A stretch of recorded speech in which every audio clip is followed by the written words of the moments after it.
அனைவருக்கும் வணக்கம். நான் ரேவதி. இன்னைக்கு நம்ம பார்க்க போறது அலிபாபா கதையோட பகுதி 3. பகுதி 2 மற்றும் 1 பார்க்காதவங்க வீடியோ லிங்க் டிஸ்கிரிப்ஷன்ல கொடுத்துருக்கேன். பார்த்துட்டு வந்து இந்த வீடியோவை கண்டினியூ பண்ணுங்க. வாங்க கதையை ஆரம்பிப்போம்.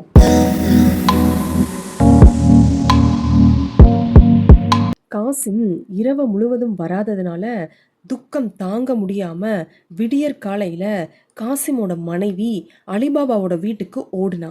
காசிமோட மனைவி அழுதுட்டே, அலிபாபா, உங்க அண்ணன் இன்னும் வீடு திரும்பல, என்ன ஆச்சுன்னும் தெரியல, என்னோட பொறாமை உணர்வால உங்க அண்ணனை இழந்துட்டமோன்னு எனக்கு பயமா இருக்கு, உடனடியா போய் அண்ணனுக்கு என்ன ஆச்சுன்னு பார்த்துட்டு வா அலிபாபா, அவரை எப்படியாவது காப்பாத்தி கூப்பிட்டு வந்துரு அப்படின்னு சொல்லி அழுது புலம்புனா. அலிபாபா அன்னிக்கு ஆறுதல் சொல்லிட்டு வழக்கம் போல காட்டுக்கு விறகு வெட்ட போற மாதிரி கழுதைகளை ஓட்டிக்கிட்டு போனான். அலிபாபா நேரா கொள்ளையர்களோட குகையை நோக்கி போனான்.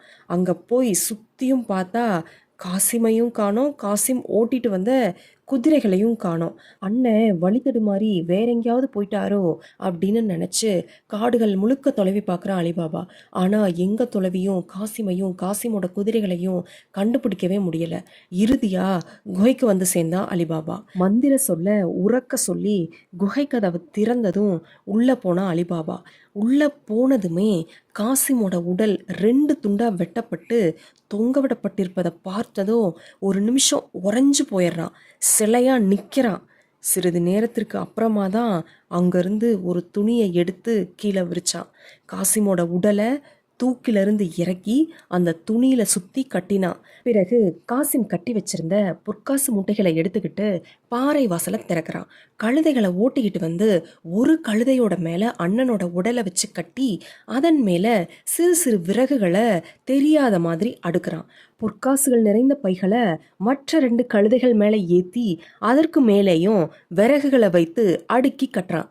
பிறகு ரொம்பவும் கவனமா கழுதைகளை ஓட்டிக்கிட்டு வீட்டை நோக்கி நடக்க ஆரம்பிக்கிறான். பொற்காசுகள் நிறைஞ்ச பைகளை தன்னோட மனைவி கிட்ட கொடுத்து புதைக்க சொல்றான் அலிபாபா. பிறகு அண்ணனோட வீட்டிற்கு அவனோட சடலத்தோட போறான் அலிபாபா. வீட்டு வாசலுக்கு போய் மெதுவா கதவை தட்டுறான்.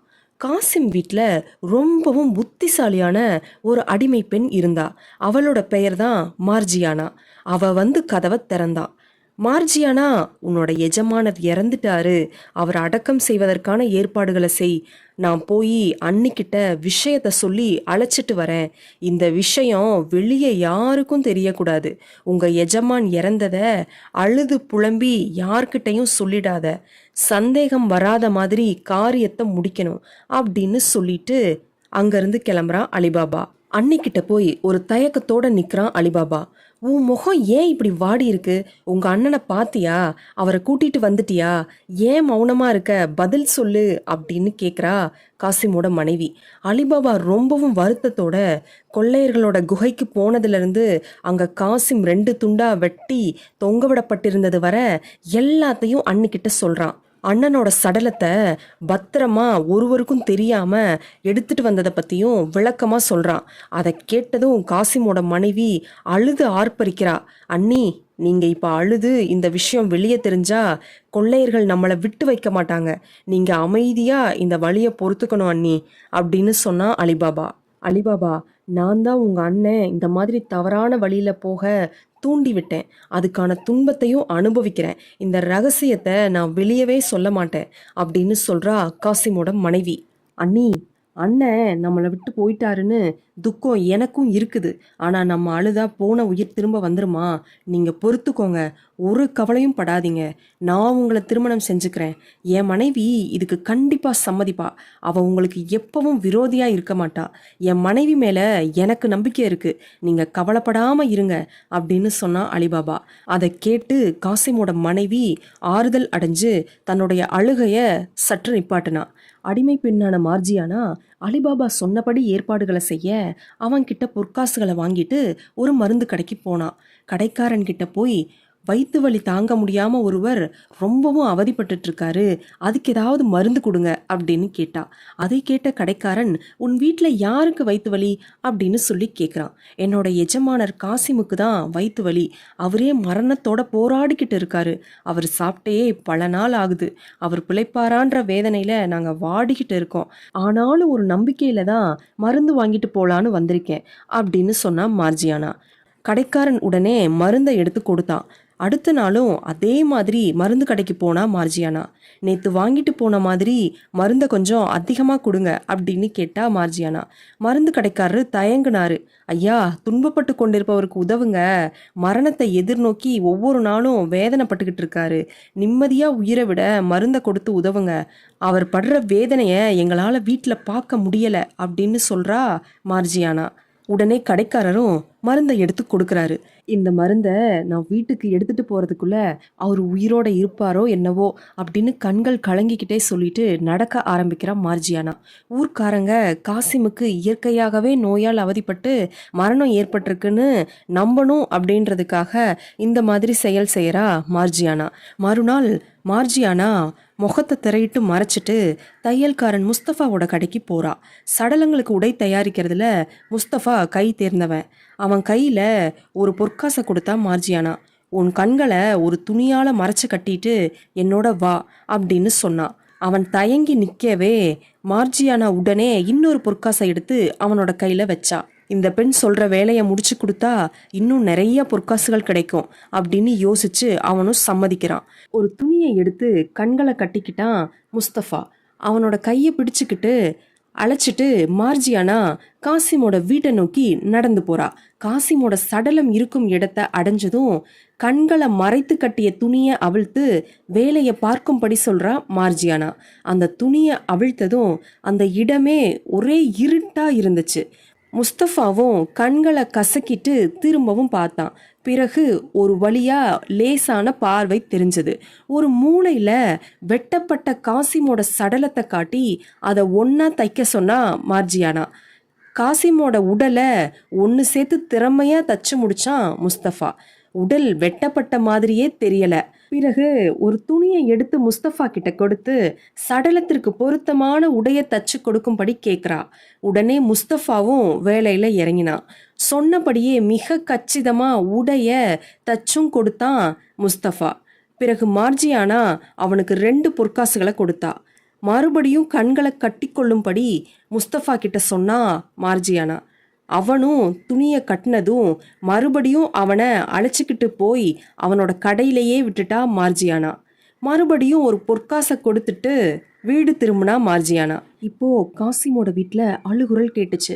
உடனே அலிபாபா அண்ணனோட வீட்டுக்கு போனான்.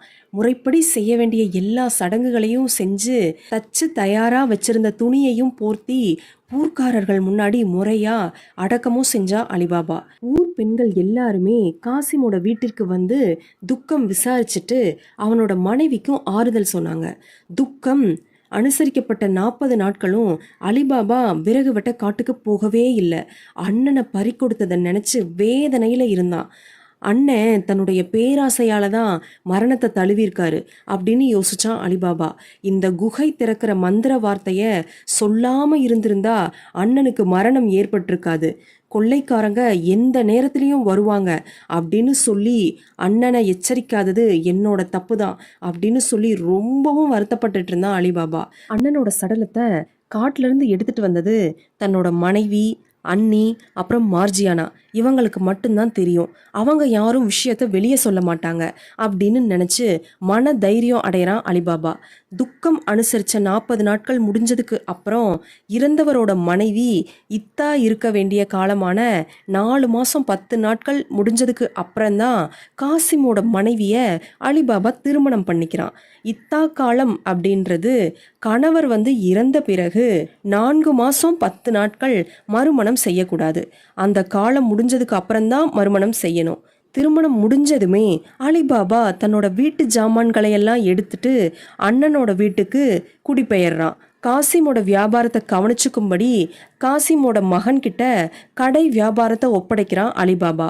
பிறகு இவர்களது குடும்பம் முதல் மனைவி, இரண்டாவது மனைவி மற்றும் அலிபாபா எல்லாரும் காசிமோட வீட்டில் தான் வாழ்ந்துட்டு வராங்க. அடிமை பெண்ணான மார்ஜியானா அங்கே தான் வேலைக்கார பெண்ணா வேலை பார்த்துக்கிட்டு வர்றா. நாட்கள் நகர்ந்து கொண்டிருந்துச்சு. ஒரு நாள் கொள்ளையர்கள் எப்பவும் போல குகைக்கு வர்றாங்க. குகையை திறந்து பார்த்ததும் தலைவன் உட்பட எல்லாரும் அதிர்ந்து போய் நிற்கிறாங்க. குகைக்குள்ள வெட்டப்பட்டு தொங்க விடப்பட்டிருந்த காசிமோட உடல் அங்கே இல்லை. சடலம் எப்படி வெளியே போயிருக்கோம்? அதை தொடர்ந்து பொண்ணும் பொருளும் நிறைய குறைஞ்சிருக்கிறதையும் அவங்க கவனிக்கிறாங்க. குகைக்குள்ள நுழைஞ்சவனை வெட்டி போட்டோம். இப்போ அவனோட சடலத்தையும் காணோம். பொண்ணும் பொருளும் நிறைய திருடப்பட்டிருக்கு. யாரோ ஒருத்தன் நம்ம குகையை திறக்கிற மந்திர சொல்ல தெரிஞ்சு வச்சுக்கிட்டு இந்த காரியத்தை பண்ணிட்டு இருக்கான். இதை இப்படியே விட்டுட்டா நம்ம அப்பா, பாட்டன், முப்பாட்டன் என பலரும் சேர்த்து வச்ச பொருட்களையும் சொத்துக்களையும் நம்ம இழந்துடுவோம். இனி நம்ம சும்மா இருக்கக்கூடாது. அவன் யாரு, அவன் எடுத்துட்டு போன பொண்ணையும் பொருளையும் எங்கே கொண்டு போய் மறைச்சு வச்சிருக்கான் அப்படின்னு சொல்லி எல்லாத்தையும் நம்ம கண்டுபிடிக்கணும். இதை மிக தந்திரமாக செஞ்சு முடிக்கணும்.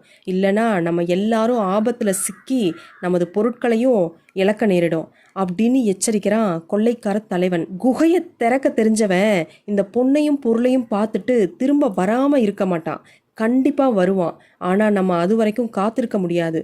அவன் யாருன்னு கண்டுபிடிச்சு அவனை அவனோட இருப்பிடத்திலேயே ஒழிச்சு கட்டிட்டு நம்மளோட பொண்ணையும் பொருளையும் மீட்டெடுத்துட்டு வரணும் அப்படின்னு கொள்ளையர்கள் எல்லாரும் சேர்ந்து தீர்மானிக்கிறாங்க. நம்ம 40 பேரில் ஒருத்தர் தான் வெளிநாட்டவர் மாதிரி மாறுவேடம் போட்டுட்டு அண்டை நகரங்களுக்கெல்லாம் போய் அவனை தேடணும். அந்த நகரங்களில் சமீபத்தில் யார் இறந்தா, அவங்க எப்படி இறந்தாங்க, அவங்க சொந்தக்காரங்க யாரு, அவங்க பரம்பரை பணக்காரர்களா இல்லை தொழில் செய்கிறவங்களா என எல்லாத்தையும் தெரிந்து கொள்வது ரொம்பவும் அவசியம். இந்த சோதனை மூலமாக தான் நம்ம எதிரி யார் அப்படின்றத நம்மளால் தெரிஞ்சுக்க முடியும். இதுக்காக நம்ம நகரத்தில் தெரு தெருவாக போயிட்டு சோதனையை மேற்கொண்டா மட்டும்தான் நம்மளால் வெற்றி அடைய முடியும். இந்த வேலையை செய்கிறவங்களுக்கு தனியாக சிறப்பு பரிசும் தருவேன் அப்படின்னு சொன்னால் கொள்ளைக்கார தலைவன். ஆனால் வேலையை பார்க்குறவங்க தன்னோட கடமையை சரியாக செய்யலைன்னா அவங்க என் வாளுக்கு இரையாயிடுவாங்க. யாருக்கு தைரியம் இருக்குதோ அவங்க முன்னாடி வாங்க. இந்த வேலையை செய்யறதுக்கு தேவையான எல்லா உதவிகளையும் நான் செஞ்சு தரேன். தேவையான பணத்தையும் தருவேன் அப்படின்னு சொன்னால் கொள்ளைக்கார தலைவன். இதை கேட்ட கொள்ளைக்காரர்களிலேயே மிகவும் தைரியமான ஒரு வாலிபன் முன்னால் வந்து நிற்கிறான். தலைவரே, தாங்கள் சொன்னபடி நகரத்துக்கு போயிட்டு நான் எல்லா விவரங்களையும் சேகரிச்சுட்டு வரேன்.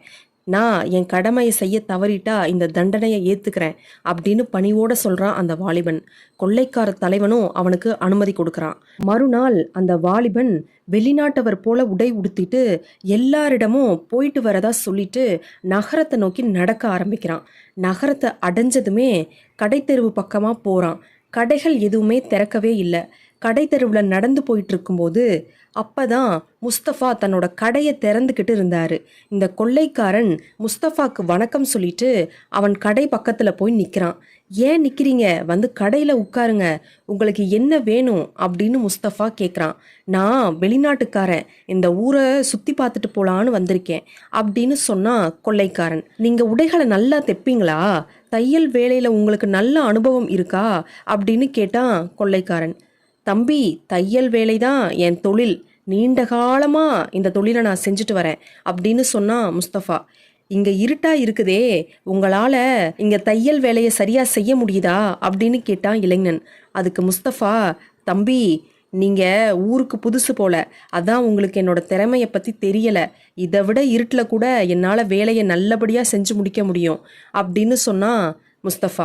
தம்பி, எனக்கு வயசாயிடுச்சுன்னு நினைக்காதீங்க, இருட்டில் கூட என்னால் ஊசியில் நூலை கோர்க்க முடியும். என்னோட திறமைக்கு சான்றா ஒரு சில நாட்களுக்கு முன்னாடி நடந்த சம்பவத்தை சொல்கிறேன் கேளுங்க.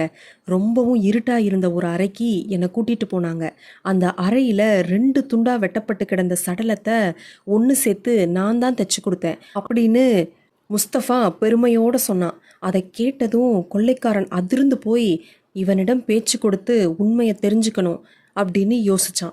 சரியான இடத்துக்கு தான் நம்ம வந்திருக்கோம், இவங்கிட்ட எப்படியாவது பேசி எல்லா உண்மைகளையும் தெரிஞ்சுக்கிட்டு தான் குகைக்கு போகணும் அப்படின்னு முடிவு பண்ணுறான் கொள்ளைக்காரன். 2 துண்டா வெட்டப்பட்ட மனித உடலை ஒன்று சேர்த்து தச்சு கொடுத்ததா சொல்றீங்களே, அவன் யாரு?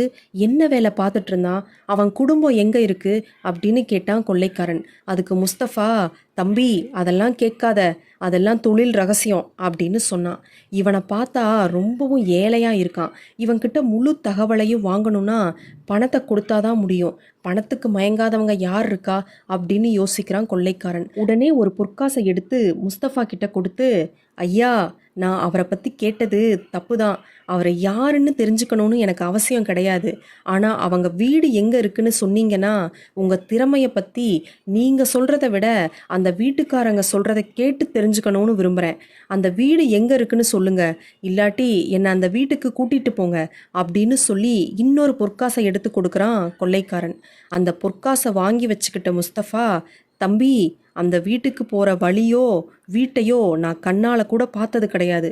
யாரோ ஒரு வேலைக்கார பெண் வந்தா, அவ தான் என்னை கண்களை துணியால் கட்டி கையை பிடிச்சிட்டு என்னை கூட்டிகிட்டு போனா. ஒரு குடியிருப்பு வந்ததும் உள்ள நுழைஞ்சா. ஒரு அறைக்குள்ளே கூப்பிட்டுட்டு போனா. அந்த அறை முழுவதுமே ரொம்பவும் இருட்டாக இருந்துச்சு.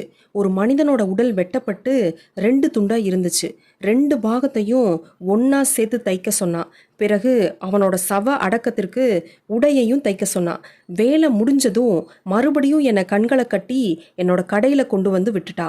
அதனால் நான் போனது எந்த தெரு எந்த வீடு இதெல்லாம் எனக்கு தெரியாது அப்படின்னு சொன்னான் முஸ்தபா. இதை கேட்டதும் எதிரி பயங்கரமான திறமைசாலியாக இருப்பான் போல, ரகசியம் வெளியே தெரியாமல் காரியத்தை கச்சிதமாக முடிச்சிருக்கான். எதிரிக்கு ஒரு பெண்ணும் துணையாக இருந்திருக்கா அப்படின்னு யோசிக்கிறான் கொள்ளைக்காரன். இன்னொரு பக்கம், இந்த தையல்காரன் சொன்னது உண்மைதானா? இவனை நம்பலாமா? இவன் தச்சதா சொல்லப்படுற சடலம் குகையிலிருந்து எடுத்துட்டு வரப்பட்டதா, இல்லை வேற ஏதாவது சண்டை சச்சரவுல கொல்லப்பட்டதா அப்படின்னு யோசிக்கிறான் கொள்ளைக்காரன். அப்போ முஸ்தபா, ஏன் மௌனமா இருக்கீங்க தம்பி? என் பேச்சில் உங்களுக்கு நம்பிக்கை இல்லையா? நான் என் கண்களால் அந்த வீட்டை பார்க்க முடியலை, ஆனால் ஓரளவு அந்த வீட்டை என்னால் அடையாளம் காட்ட முடியும் அப்படின்னு சொன்னான் முஸ்தபா. நான் என் கண்களை துணியால் கட்டிக்கிறேன், என்னை கையை பிடிச்சிட்டு அழைச்சிட்டு போங்க. அந்த வேலைக்கார பெண் என்னை எங்கே நிறுத்தி வீட்டுக்குள்ளே அழைச்சிட்டு போனாலோ அந்த இடத்தையும் வீட்டையும் காட்டுறேன் அப்படின்னு சொன்னான் முஸ்தபா. அதை கேட்டதும் கொள்ளைக்காரன் ரொம்பவும் சந்தோஷத்தில் துள்ளி குதிக்கிறான். இதுக்கப்புறம் என்ன நடக்குதுன்னு அடுத்த வீடியோவில் பார்ப்போம். கதை தொடரும். என்றும் இணைந்தே இருங்கள்.